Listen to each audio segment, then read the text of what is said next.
Здрасти, Коко. Здрасти. Кажи ми сега как се казваш ти? Николай Михайлов Александров. Иначе ти казват по прякор? Колю. Коко. Да. Разкажи ми сега, имаш ли семейство? Нямам семейство. Израснал съм до майки и дете. Намира се в Бояна. От малък изразнах оттам. Изгониха ме на 16 години. Вече оттам. И отидех на хотел Плиска при един циганин. Казва се Симеон Крумов Елезов. Жена му се казва Елизабета Симеонова Крумова. Там спах по сергиите, на сергията на Плиска, продава се цветя. Там той ме пребра. Вика я да го пребереме тоя. И пребраме в къщата при Красна Поляна на Иван Гаргонов 49 в факултета. Той е ром. Даде ми една стая, почна да ме тормози, да ми казва да му крада за него. Ако не му крада, той всяка вечер ме тормози, бие ме постоянно, изкараме окото, направи ми много белези, озрезаме окото, останах половин човек от него. И не знам на къде вече да отидем. Не искам при този човек да живеем. Представям ми живота, вече съм голем. Може ли да ми помогнете? Сега, искам да те питам. Ти колко години беше в този интернат? От много малък. От бебе. А познаваш ли майка ти, баща ти? Не ги познавам. Защото на мене ми казах в районното, че са починали от катастрофата, са били германци. Това е истина. Че са били германци, са починали от катастрофа? Да, катастрофа. И ти израстваш в този интернат? Да. В този интернат биеха ли те? Не, в този интернат изобщо не са ме били. Не са те били? Не. А когато вече навърши пълнолетие? Кога вече навърших пълнолетни, вече... Какво ти казаха? Вика, трябва вече Николайчо да напусне с интерната. Не мога повече да те държиме. А нещо подсигуриха ли ти работа, нещо да ти дадат някъде? Не. Да кажат, Николай, от тук натам ние ще ти подсигуриме квартира? Не. Работа? Не. Ще се грижиме за теб, докато не си стъпиш на краката? Не. Да се развиваш по някакъв начин? Не. Изобщо не ги интересува това? Не, изобщо не ги интересува. Как се казва този интернат? Само го знам интерната Бояна, това е в Борово. В Борово? Да. Пътя вече към Витоса. Някакви пари да ти дадоха? Не, никакви пари. А дрехи, такива неща как? Дрехи, да.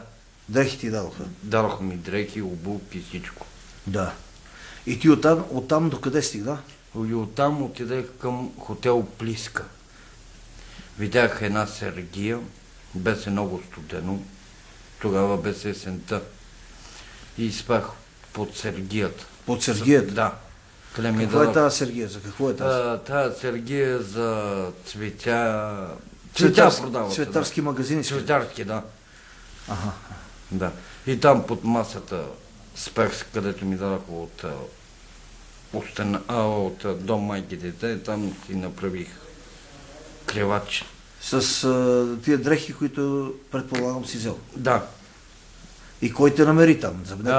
Намери ми един магасарин. Казва се Симо. Симо? Да. Той те намери? Той ме намери. Идва една сутрин да отвори сергията да продава. Да, и той те намери? Да.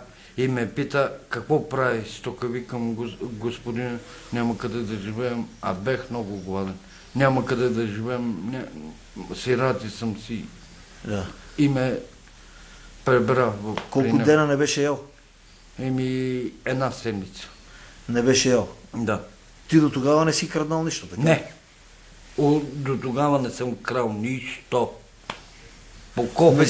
По копите намирах там ядене, където хулят хората. Искал съм да ми дават стотинки. Казал съм ти, че дай ми едно лепче, дай ми... Това е като си знал от интерната и вече не си знал какво да правиш. Да. Не си крал, но си искал. Не. Не. Да. Не. Изобщо не съм крал. И то Симо, къде те заведе? То Симо ме заведе в Красна поляна. В Красна поляна. Да. Той там ли живее? Да, там живее той. Знаеш ли адреса? Да. Как е адреса? Иван Гърганов 49. Иван Гарганов. Иван Като Гарганов. Гарга. 40. Да, Иван Гарганов. Да. Като Гарга. Да, разбрах. Да. Това е... Какво ти предложи той? Той ми предложи да му помагам, разбираш ли, за цветята. Разбираш ли? Това беше като се запозна с тебе. Да. Вика, ти ще ми помагаш, Да. ще идва се на Сергията, ще те карам с колата, ще седи, ще пази стоката. Да. И предполагам, че в тях си спал или къде? Настаналите някъде? Настани ме в една мръсна стая. Зад късата има една стая, отделно. Зад къщата? Да, зад късата има една стая. Като пристройка или как? Да, малка пристройка такава. Пристройка към неговата къща? Да, към като неговата барак? къща. Да. Ако да се израза право, като барака, така ли? Като барака, бе, човек, като барака. Да. И какво ти каза? Вика, можеш ли да крадеш? Викам, не, такова не мога да края. И почина да ме уде. Напи се, аз тогава не пиех. Да. Тогава не пиех ни алкохол, ни пуших. Да. Викам, не мога да края. Викам, сега ще теба майката. Той ти казва така? Да, на мене ми го казва лично на мене. Да. Вика, сега ще теба майката. Беше мъртъв пиян. Викам, не ме удриш, ще викна полицията. Викам, кой се запласва? Закраме в тази стаичката, барака де, Да. с дърво, главата, бе си ми разбил главата. Имаш белеси, нали? Да, бе, човек.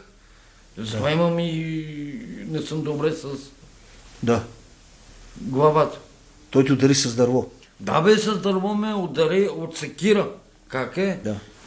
Бум, бум, бум, бум.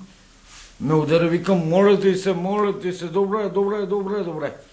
И викам, тихо, че идват полицаи и хора, чуват, тихо. И спре. И аз вече треперам. Стана ми лошо. Кръвта ми изтече. Щупих прозореци, има се едно малко прозорци. Да. Починах да викам помощ. Дойде един комисия, ама не го